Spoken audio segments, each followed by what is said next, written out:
family. No, Okay. no, don't do that. I'm rolling, so just you guys talk away. Okay. Well, first of all, I think we should express our heartfelt thanks to WDC and all of the members who contribute to our efforts via the adoption program. It's been fantastic to have this support over many years now, and we're deeply grateful. Yes, thank you very much.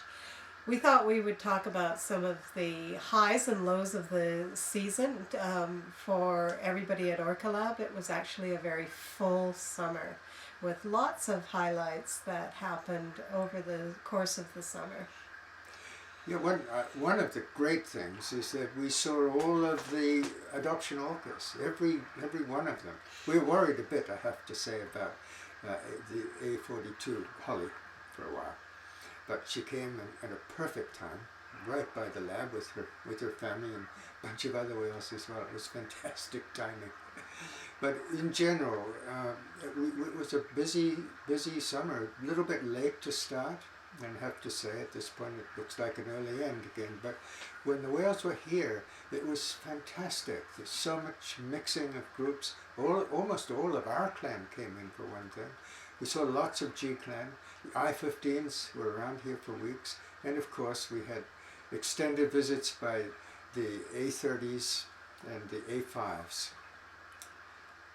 So we saw Fife, and we saw Bend, and Holly, of course, and Symonds, and so it was very gratifying. And I think one of the highlights for everybody, one of the heartfelt highlights of the summer was the return of Kaikash, who is also known as A46. He lost his brother last summer on August 20th, and we know the precise date of the death.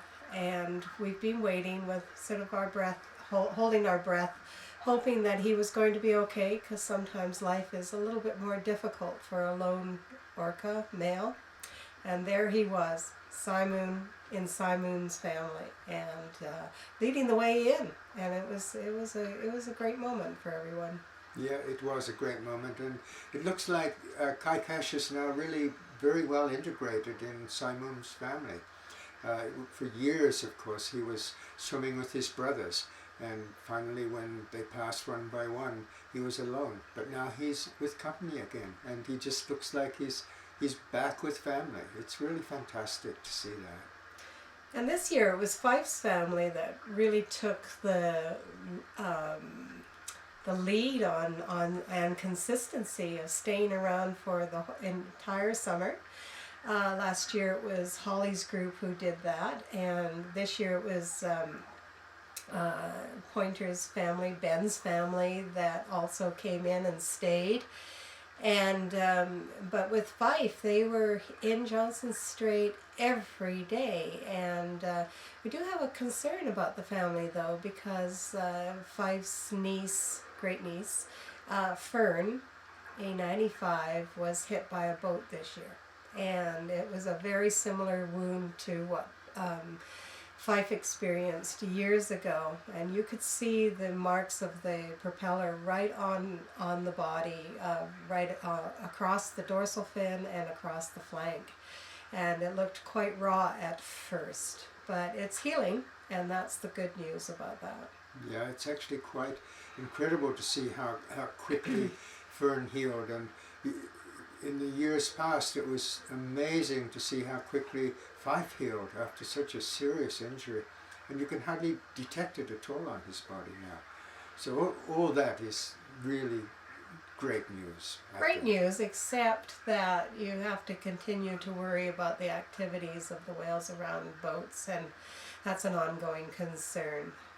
And everyone in this area that is doing either researching or whale watching is very aware of the potential of harm, and so there's a lot of education that has to go on about boaters and safety, their safety, as well as the whale safety. Yeah, and I think we see this especially with the humpback whales, which have returned. It's a wonderful story, actually. But we see them pretty much every day out here, and in the area. They're literally dozens of them who come back during the summertime. And the thing about them is that their breathing is so unpredictable quite often. And this means that when boaters are rushing through the area, there's a real chance of collisions happening. And in fact, one of them happened very seriously last year. So, as Helena said, there's a lot of boater education that needs to happen. But the humpbacks is such a great story, and we just love seeing them off CP, on the camera that Megan's been running, and seeing them out here with the wonderful backlit blows and so forth. Great part of our story, actually. But there are downsides to what has happened here. Well, just before you get to the downsides, I think we need to keep up on the sort of the upside for everybody, because our summers wouldn't happen without the help of many volunteers. And you mentioned Megan Hawken Bennett at CP, and this was a great highlight for us, because we had someone at CP consistently through the whole summer, from July through most of September. And of course, Megan was operating the new digital camera which was donated by Relic and Sega Games, and she was able to capture incredible footage throughout the summer. And this really augments everyone's experience about what we're able to do, and it gives us an incredible detail of information.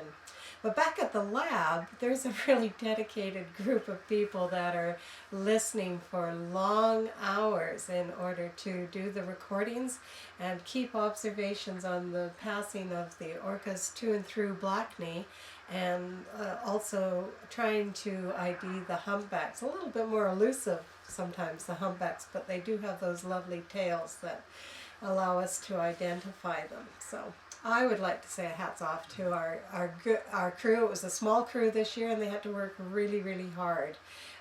But we pulled through, and we got through some of the, 18-hour days that happen around here with listening on earphones and paying attention even through horrible boat noise, which of course is a downside. And another thing that they did so well this summer, towards the end of it really, was learn how to operate our new cameras remotely. We were, for years really, we've been dreaming of having a network of high definition cameras in some of the places that we have hydrophones. And this year it happened with the incredible support of Explore.org. And when we had finally a live streaming happening, our assistant sat in the lab watching the cameras and manipulating them and following the whales from one camera field to another and another and another. And it was it was a great learning experience, and quite wonderful for the audience that we're building through Explore.org.